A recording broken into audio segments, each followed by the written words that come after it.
Hey, what's up? Lightboltjoe here. Today we are going to discuss the 2022 Sony Marvel film Morbius. So this came out April 1st, 2022.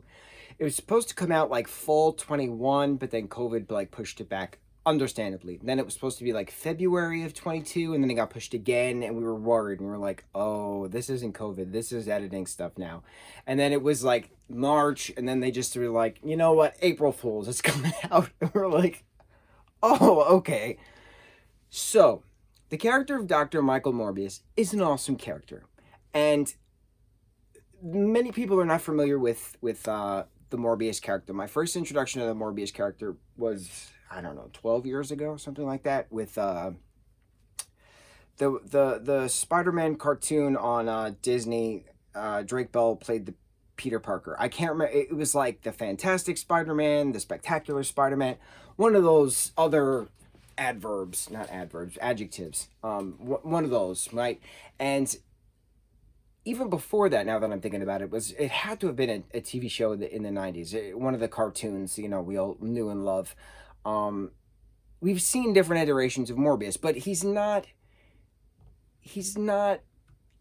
there all the time, right? He's just like there. We know he's a Spider-Man villain. There's going to be a Lego set with him in 2023. I can't wait. Like, he's a great character. The Hasbro Select figures, when they did the Marvel Legend figures, when they started the Marvel Legend figures back in the day, they had a Jack-o'-lantern figure and they had a Morbius figure, and I always wanted them and I never got them because they were just so cool. Oh, I love those characters. But the whoo, Jared Leto and Matt, what's his last name? Matt Smith. So many people just like shouted, dishonor you, dishonor your family, dishonor your cow.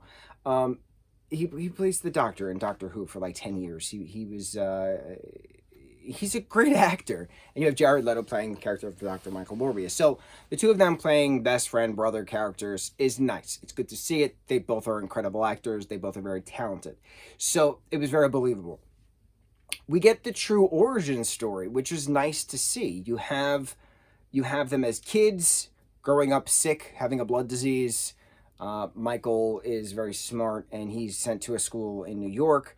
I think they're in London at this point when they're kids, and but Michael's American for some reason, but he's in London. We didn't actually touch base on that, but say la vie. So the doctor Nicholas sends Michael to New York, and then winds up taking care of the two of them. He moves Milo, whose real name is Lucian, who's played by Matt, to New York with his billions of family dollars. And so it's just like the three of them. The doctor helps the patients, even though Dr. Michael Morbius is also a doctor. Like, it's just a nice family unit of how are they all still alive, right?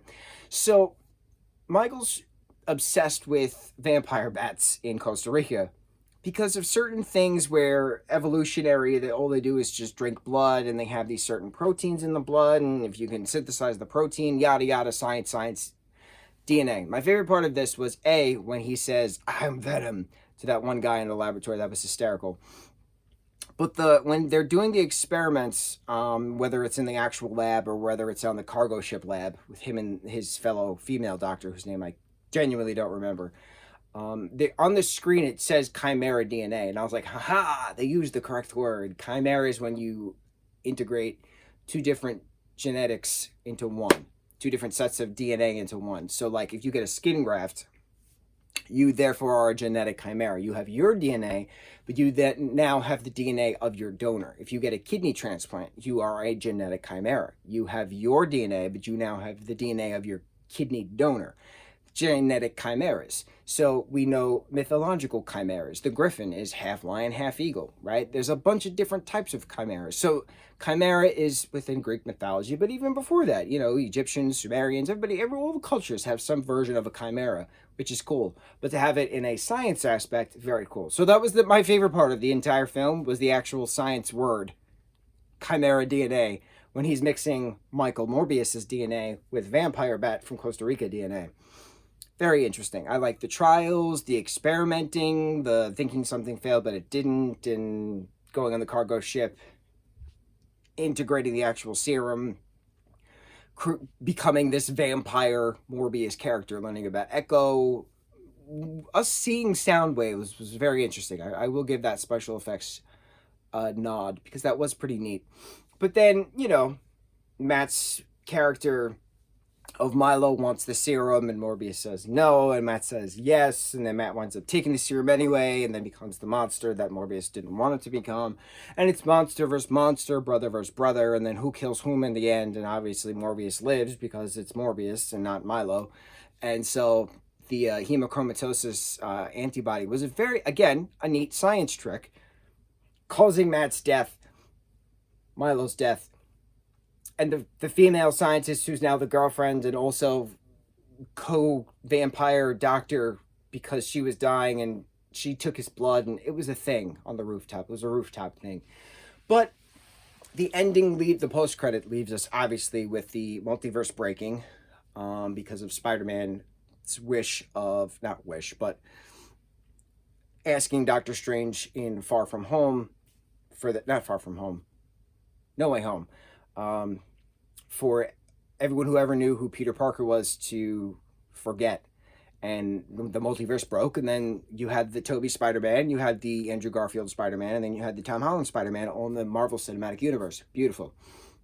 We don't actually know what specific Spider-Man universe the Venom and Morbius characters are in, because the Daily Bugle is a newspaper in their universe. Daily Bugle is a podcast online news source within the Marvel Cinematic Universe. So is Andrew's Spider-Man within the Venom Morbius universe? It's not Tobey's Spider-Man, because we already had Eddie Brock as a Venom within Topher Grace in New York, not San Francisco. So is it Andrew is the Spider-Man in the Morbius and the Venom Spider-Man universe, or is it another Spider person? It could be. It probably is. I'm perfectly fine with that. The Spider-Verse is infinite, as we learned from Into the Spider-Verse, that beautiful, gorgeous 2018 film from Sony. So very excited for the new one coming out this coming April.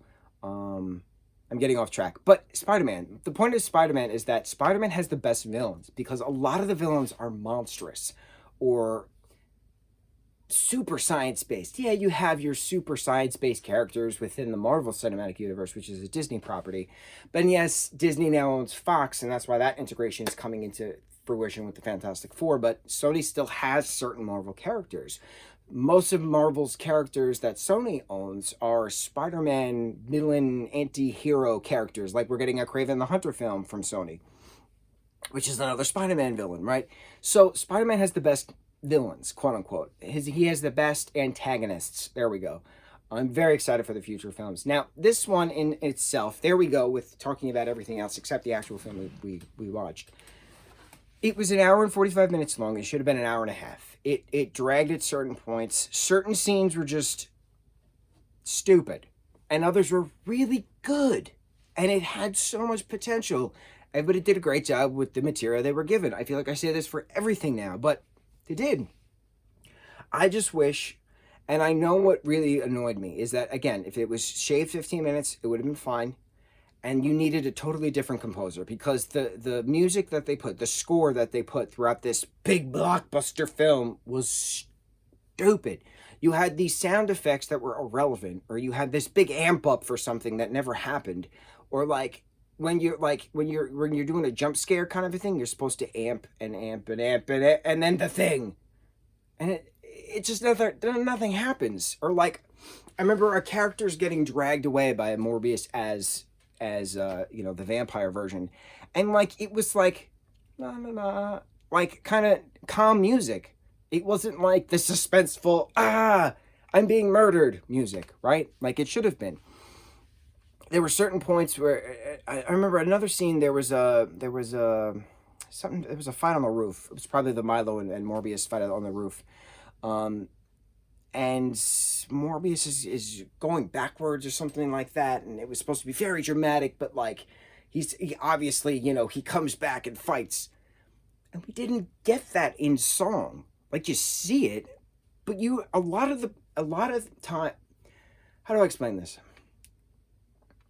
How to Train Your Dragon has the best soundtrack in any film series, because the amplification of the score brings the emotional depth to the characters, and it's just the animation with the music is just so gorgeously crafted together. It's just a yin and yang of beautifulness, and it works so well. It's the best, highest peak of comparison.